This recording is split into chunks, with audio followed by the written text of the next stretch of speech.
Uffe Isolotto is a Danish artist born in 1976. Working with the self, the body, sexuality, and technology, his work spans video, 3D animation, sculpture, and performance. He graduated from the Royal Danish Academy of Fine Arts in 2007 and has since co-founded the artist organization TOVES, which ran exhibition spaces and produced contemporary art exhibitions in Denmark and internationally from 2010 through 2017. He is currently the co-founder and curator of the exhibition platform Age of Aquarius in Denmark. A recurring motif in Isolotto's works is how the changing technological reality we live in can be represented and understood through composite bodies, which challenge established notions of the human and the non-human. His works place themselves in a post-human state, where man is increasingly alienated from his own technological creations and to nature. Denmark has been part of the Venice Biennale since its inception in 1895. For the 2022 Biennale, the Danish Arts Foundation decided to do an open call, and Isolotto was chosen from a multitude of applicants. Isolotto's exhibition is titled "We Walked the Earth." This is how the artist describes the massive installation. I transformed the entire pavilion into an apparent idyllic Danish farmhouse. But once you enter the setting, you encounter a haunting drama of life and death, personified by a hyper-realistic family of centaurs. There is a deep uncertainty in understanding what has happened to the centaurs and the world they live in.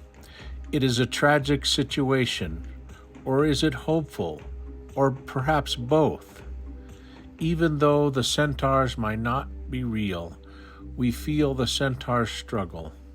The present time we live in is becoming increasingly complex and unpredictable as we face a lot of challenging realities, be it ecological, political, or existential.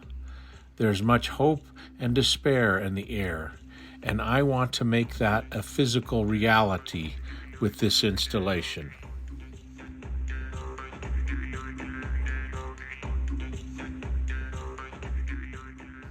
Among these peculiar surroundings, two hyper-realistic centaur sculptures emerge as the protagonists of the installation. Their unusual forms serve as a testimony of the dramatic and demanding process they had to endure in order to adapt to the new conditions of our changing world. Their faces, bodies, and hands are noticeably larger than an average human, and their skin is covered in unusual markings.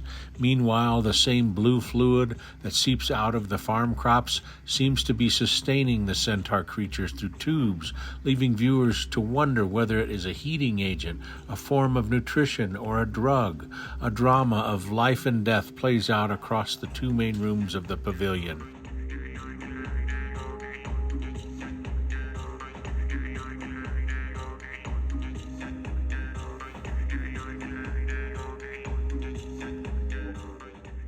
The male centaur has taken his own life and can be found hanging from a chain suspended from the ceiling.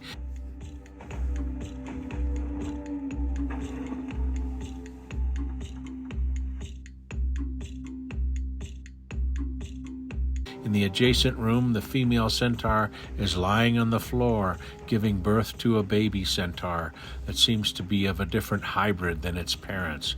Its human hands are transfigured towards something unrecognizable, holding a promise for the future and foreboding hard times at the same time. Things that look so real, you question your senses, but at the same time are clearly symbols.